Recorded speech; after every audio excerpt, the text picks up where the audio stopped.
आप लोग बैठो आराम से, उन कुर्सियों में बैठो ना, उधर बैठो, कुर्सियों को आगे कर लो, बैठो।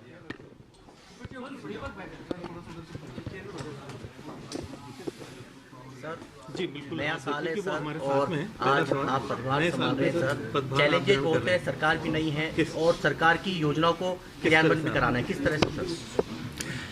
सर्वप्रथम सभी को नए साल की राम राम।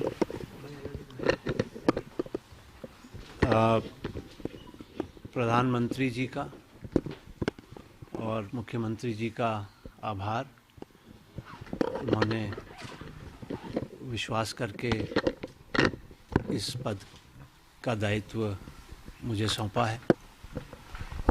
आज तो पहला दिन ही है, अभी मैंने औपचारिक रूप से कार्यभार भी नहीं संभाला है, किंतु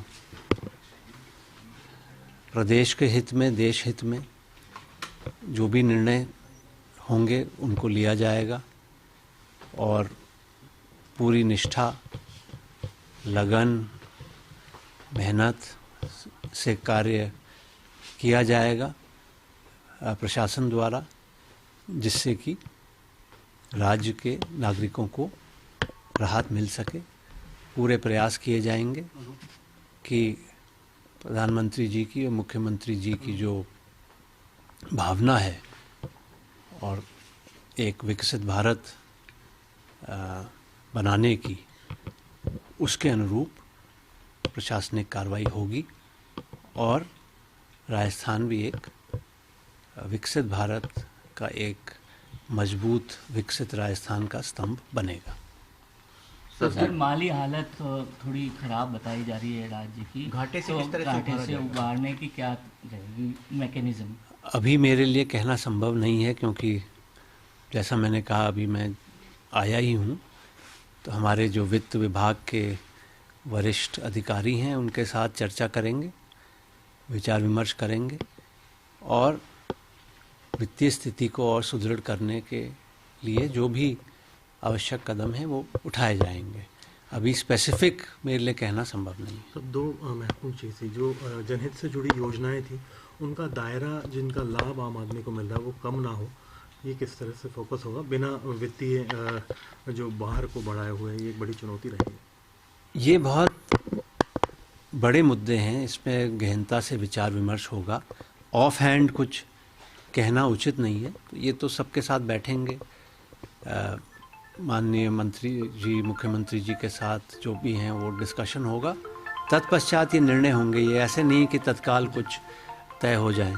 तब आपका राजस्थान से लंबा जुड़ाव रहा है शुरू से ही, आपने लगभग हर एक विभाग में काम किया, बतौर फाइनेंस में अच्छा काम करने की वजह से आपको एक अच्छा जो है पुरस्कार भी दिए गए 4 बार अलग अलग। केंद्र में भी आपकी जो है प्रतिनियुक्ति रही समय समय पर। केंद्र का और राज्य का जो तालमेल है बेहतर तरीके से हो पाएगा? जो अभी तक केंद्र से जुड़ी योजनाओं में बड़ा एक बताया जा रहा था कि उदासीनता थी, निराशा थी काम एग्जीक्यूट करने में। कई बार राशि भी समय पर नहीं मिलने की शिकायतें मिलती रही हैं केंद्र से। केंद्र से निश्चित रूप से बहुत अच्छा समन्वय रहेगा। केंद्र सरकार का पूरी तरह से सहयोग हमें मिलता रहेगा और मैं नहीं समझता कि किसी भी प्रकार की कोई परेशानी आएगी, बल्कि मैं मानता हूं कि केंद्र सरकार बहुत प्रसन्न होगी यदि हम अपनी राशि व्यय कर सकें समय पर, और अतिरिक्त राशि की भी यदि मांग करेंगे तो मुझे पूर्ण विश्वास है कि वो भी हमें प्राप्त होगी। सर, नया साल, नई चुनौती, और प्रदेशवासियों को मैसेज देना चाहूँगा। मैंने प्रारंभ में ही कहा था सभी को नव वर्ष की राम राम, और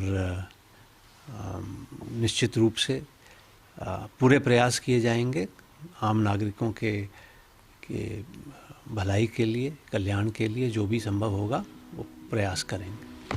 धन्यवाद। राजस्थान में आपके आईएएस का कैडर है, वो देखा जाए तो ज़रूरत के हिसाब से इतनी डिमांड है, काफ़ी कम रहा है, और अभी भी आपका इस पर फोकस रहेगा कि जो वर्कलोड है उसके हिसाब से अधिकारी उपलब्ध हों ताकि आप बेहतर आउटपुट दे पाएँ पूरे राजस्थान। वो समीक्षा का विषय है। ऑफ हैंड में कह दूं कि कितना कार्डर है, क्या है, वो तो थोड़ा उस पर समय लगेगा मंथन करके निर्णय लेने में। ठीक है, बिल्कुल। अब ज्वाइनिंग का समय आ गया। धन्यवाद। बहुत बहुत धन्यवाद। तो सुधांश पंत को आप सुन रहे थे, राजस्थान सरकार के नए मुख्य सचिव, ब्यूरोक्रेसी के मुखिया। और जिस तरह से अब वो मीडिया से मुखातिब हुए हैं, शुरुआत उन्होंने नववर्ष की शुभकामनाएं प्रदेशवासियों को देते हुए कही और उसके बाद सरकार की ओर से चूंकि आदेश जारी हो गया है, पदभार ग्रहण करने वाले हैं राजस्थान के मुख्य सचिव सुधांश पंत अब होंगे।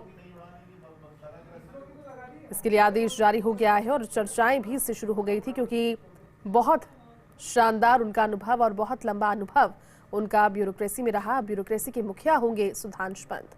तस्वीरें आपको जयपुर से दिखा रहे हैं। सचिवालय वो पहुंच गए हैं। अब से थोड़ी देर बाद में औपचारिक ढंग से जो पदभार है उसे ग्रहण करेंगे, लेकिन मीडिया के साथ बातचीत उन्होंने की। कल फर्स्ट इंडिया से खास बातचीत में भी उन्होंने अपनी प्राथमिकताएं बताई थी और जिस तरह से IAS कैडर में उनका नाम है, ब्यूरोक्रेसी में जो नाम उनका है, ये माना जा रहा है कि राजस्थान की तस्वीर अब बदली बदली नजर आएगी क्योंकि शानदार अनुभवों से लबरेज सुधांश पंत अपने आप में एक ऐसी शख्सियत जिनके नाम के सामने आने के बाद में ही जो उत्सुकता है, जो बदलाव का है, अंदेशा है, पॉजिटिविटी है, वो नजर आने लगी। और जिस तरह का अनुभव उनका रहा है बतौर IAS अफसर भी, वो किस तरह से राजस्थान की प्रगति में काम आता है, दिखने वाली बात होगी। तस्वीरें आपको दिखा रहे हैं। केंद्रीय प्रतिनियुक्ति से लौटने पर वो पहुंचे सचिवालय और उसके पश्चात अब आज साल 2024 की पहली तारीख और पहली तारीख सोमवार का दिन, नया महीना, अपने पदभार को ग्रहण करने के साथ राजस्थान के ब्यूरोक्रेसी के मुखिया के दायित्व को संभाल लेंगे। हमारे साथ सहयोगी डॉक्टर ऋतुराज जुड़ गए हैं। ऋतुराज, कल भी आपने बातचीत की थी सुधांश पंत के साथ और आज भी उन्होंने राम राम कहकर सभी प्रदेशवासियों को संबोधित किया है और फिर अब जो उत्साह है उनकी बॉडी लैंग्वेज में भी नजर आ रहा है। डॉक्टर ऋतुराज की अब पूरे ब्यूरोक्रेसी के मुखिया के तौर पर दायित्व तो है, लेकिन एक्साइटमेंट भी उनके हृदय में।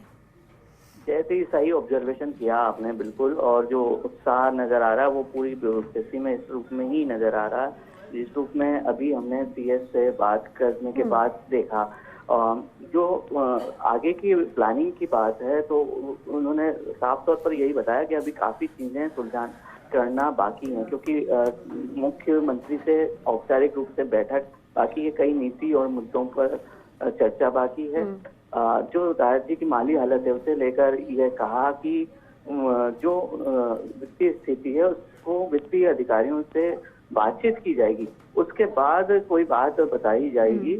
और क्योंकि कई मसले ऐसे होते हैं जिसके बारे में ऑफ हैंड कुछ कहना मुश्किल है, तो ऐसे में और दूसरी बात जो बात सामने कई बार आती है कि केंद्र और राज्य के बीच राशि को लेकर केंद्र से राशि नहीं मिलती, तो इसमें उनका कहना था कि राज्य अपने पूरी राशि खर्च करे, यह पूरी कोशिश रहेगी क्योंकि तभी यह सुनिश्चित हो सकेगा कि केंद्र आगे के राशि रिलीज करे। क्योंकि यह होता है, यह एक सिस्टम है कि जो राज्य आवंटित राशि का जिस स्कीम में जिस मद के लिए पैसा दिया गया है उस मद में उस स्कीम के लिए अगर खर्च नहीं करें तो वो आगे की राशि रिलीज नहीं होती, आगे की राशि नहीं केंद्र से दी जाती, यह सिस्टम के तहत। क्योंकि तो इसलिए जो आवंटित राशि है उसको खर्च करना जरूरी, तो उसका सिस्टम बनाने की यहाँ पर बात कही गई है। साथ ही ब्यूरोक्रेसी से तालमेल की यहाँ पे बात कही गई है।